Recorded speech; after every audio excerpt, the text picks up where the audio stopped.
If you want to improve your practice, then looking at what everyone agrees on is a good start. But discovering what the most successful musicians do differently is even better. So today I'm going to share with you 3 strategies that you can use. And make sure to stay around to the end, because we're going to find out that actually there's an underlying principle or two beneath those strategies that make them work. And the first thing that the top practices do differently is that they make sure that they spend time accurately identifying the source of any mistakes they make when they come up. So they're not just mindlessly playing through everything, make a mistake, go back, do the whole thing again. They're not even just repeating that section. They're really zeroing in on where was the precise mistake and what was the cause of it. Hey friends, Morley-Fletcher here, and welcome back to the channel. And at this point, we need to take a slight detour to look at, well, what exactly is it that allows me to say that these are definitely things that the top practices do differently? And the tips that I'm sharing with you today, they all came from an actual experimental study. And it was done on a group of 17 pianists who were given something specific to practice and then measured on how well they did. It's a study run by a guy called Robert Duke, and I'd like to thank Noah Kageyama for bringing it to my attention. He mentioned it in his blog. So we've got some specific evidence here, what exactly is going on, seeing how musicians practice different things, and then analysing how effective that practice was. Now, I do want to say though, you don't want to put all your faith in experiments like this. I mean, it's just one experiment. You never know if that's going to bring out the best thing. And, relatively small numbers of people. So only 17 musicians in this. So that doesn't make it completely infallible in itself. But it's a good start. You always want to base things in evidence. And here's the other thing. So it goes along, all these tips here, they match up with what I've seen from my own experience, anecdotal experience from teaching. So that's a good sign. And if you look at some of the underlying neuroscience as well, the mechanism of how we know the brain works from other completely different experiments, not on music, you'll find that that lines up too. So this is one of those cases where I'm thinking, okay, just one study, that doesn't prove anything, but we've got some experimental data, we've got my own experience, we've got the underlying scientific mechanism, and those are the sort of things that start to make me think, hey, there's something useful here. And speaking about neuroscience, there is actually something that matches into this first tip that we've talked about here, which is really identifying accurately the precise source of any mistakes. Because if you look at how the brain learns, how your brain actually changes in response to doing things, it's not the case that just repeating things gives you the result that you want. Just doing the repetitions doesn't actually change your brain. You need to specifically have focus and deliberate attention on what it is that you want to change. So when these top practices were doing this thing of looking at, okay, the very, very specific mistake, that is what allows their brain to change. And something I should perhaps have said earlier is these were things that pulled out here that the best practices did, the ones who did best, and that the other practices, who were all good musicians as well, they did not do. So this is specific things that the people who got the most out of this practice session in the experiment did better. And like I say, there's some neuroscience behind this. You need to be specifically focused on what you want to change for your brain to change. And I've done a video on that. So if you want more depth on that, then check out my video there. And the second thing that the most successful practices did differently from the others in the study was they took time out to reflect on what they were doing. And the scientific paper, the write-up of the experiment, actually describes it like this. Silent pauses while looking at the music, singing or humming, making notes on the page, or expressing verbal ahas. So that was how they actually determined, well, this is some reflection going on here. But you don't need to be too caught up on that. Just know that it's all sorts of behaviors that are showing you're not just mindlessly going through the motions, but you're thinking about what you're doing. And again, it goes back to that neuroscience we're talking about earlier. It's not enough just to do repetitions, physical repetitions for your brain to change. You need to be actively aware of what you want to change. And there's mistakes is one area of doing this, something that's wrong. But if you're looking to put expression into a piece, if you're looking to get it to sound a certain way, you're going to have to do some thinking about, well, what do I want it to sound like? Which are the bits I want to change, to improve, to modify? And reflecting on things allows you to be much more intentional about where you put your practice time as well, because you could easily just blindly do the equal amount on everything in this excerpt. In this case, the pianists were given a short excerpt to practice. But much better to spend some time thinking about which are the bits that really need attention, which are the bits that are perhaps going to fall apart under pressure and I need to make sure they're extra solid. Where do I want to put more stuff into the interpretation?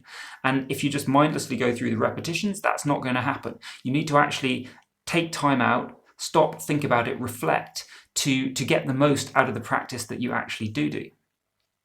And I think it's also really useful here, not just to think about what did the best practices do differently that the others didn't do, but what were the things that didn't make a difference between the practices who did well and the ones who didn't. And the first one of those is time spent practicing. So the people who got the best results when they were tested the next day were not spending on average any longer practicing than the other musicians who didn't do as well. And equally, the opposite goes as well, nor did they magically learn it in hardly any time at all, and the people who weren't going to do as well took longer. So this is, first of all, showing that it's not just about putting in more hours, but equally, it's showing that this is not about talent either. It's not that there were some extremely talented musicians who could get things done really quickly. So it's much more down to the fact that they practiced differently rather than they practiced longer, or that they had more talent. So I think a lot of hope there for all of us, that if we get our practice right, that is going to unlock huge amounts of potential. And the second thing that didn't seem to make a difference was the number of practice repetitions.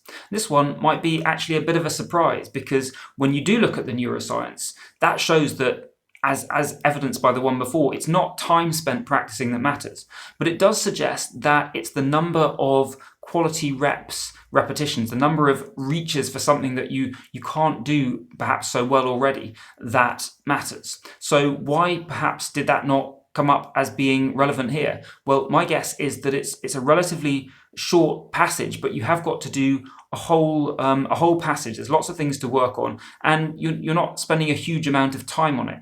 So it is not so much here about putting in loads of repetitions to get one individual skill up to a really high level, which is what a lot of the neuroscience things have looked at. Rather, there are decisions to be made here about, well, which bits do I need to work on, and how do I bring the whole thing up together? Some bits of which will be easy, some bits will require more. And my guess is that actually that reflection we talked about earlier of working about what do I need to work on, rather than just mindlessly putting in repetitions, was more effective here when there's some decisions to be made about where you put your time as well. So that's just my speculation, but see if that makes sense with you.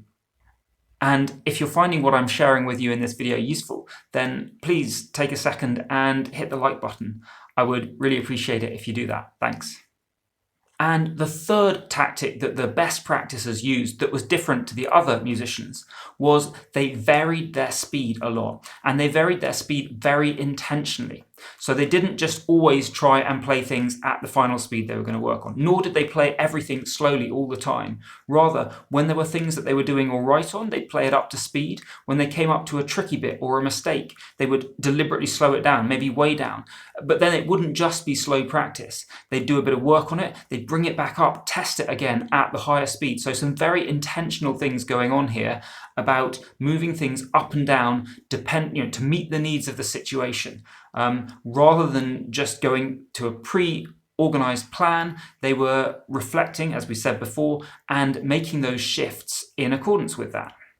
Now, there's one other thing that I want to give an honourable mention to, if you like, here, which was a difference. It wasn't the biggest difference between the practices who did best, but I think it's important to say one thing that did stand out, certainly didn't drag things down, was putting emotion and feel into the music right from the start. And I just want to hammer that home, because a lot of us, myself included, forget to do this, but it doesn't hold you back in practice on the technical side. And I personally find it makes a big difference in getting it in there eventually, because it's easy to think, well, I'll put all the emotion in, I'll put all the phrasing and the dynamics in later, and typically doesn't happen. Or if you do remember to do it, you're often already caught up in having put in all those hours of just going through it a bit like a machine. So please do not be afraid to start making it musical right from the beginning.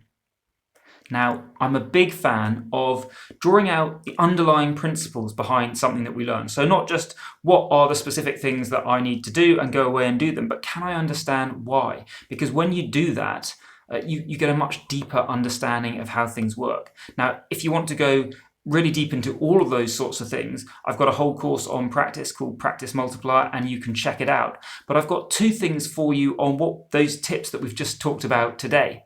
And one was identified by the researchers in the study, and another is kind of my own reflection on that. So the first one, brought out by the researchers, was that the big differences between the practices mostly related to how they handled mistakes. So the really interesting thing here is it was not that the best practices made fewer mistakes to start with. Everyone made pretty much the same number of mistakes. What made the difference is how they reacted to those mistakes, how they dealt with them. So again, giving you the encouragement that it's not about talent, it's not about being perfect from the beginning. If you have the right strategies for really noticing when mistakes come up, what they are and how you deal with them, then you can make really, really rapid progress. And my personal takeaway from these strategies that seem to make a difference is how the best practices were thoughtful and adaptive rather than having an inflexible plan. So they were taking time to reflect, deliberately thinking about things. They were taking the time, they were taking the trouble to really identify the mistakes and see what they meant and then change their plans based on that. They were varying their speed very deliberately, not to a plan that they'd come up with in advance, but adapting what their speed was in response to how they were getting on with things. So for me, it's that engaging with the practice and that reflective and adaptive attitude that I think is really, really helpful. Now, the tips we've talked about here were in the situation when people were given something specific to practice, so that was chosen for them. If you'd like to know more about a great strategy to help you choose things that will be most effective for your own practice, then check out my video on shrinking the space next. And if you'd like the special practice and performance tips that I only share with subscribers, then head on over to playinthezone.com and sign up for the emails. They're free. I've been Morley-Fletcher. Thanks so much for watching. Take care, and I'll see you in the next video.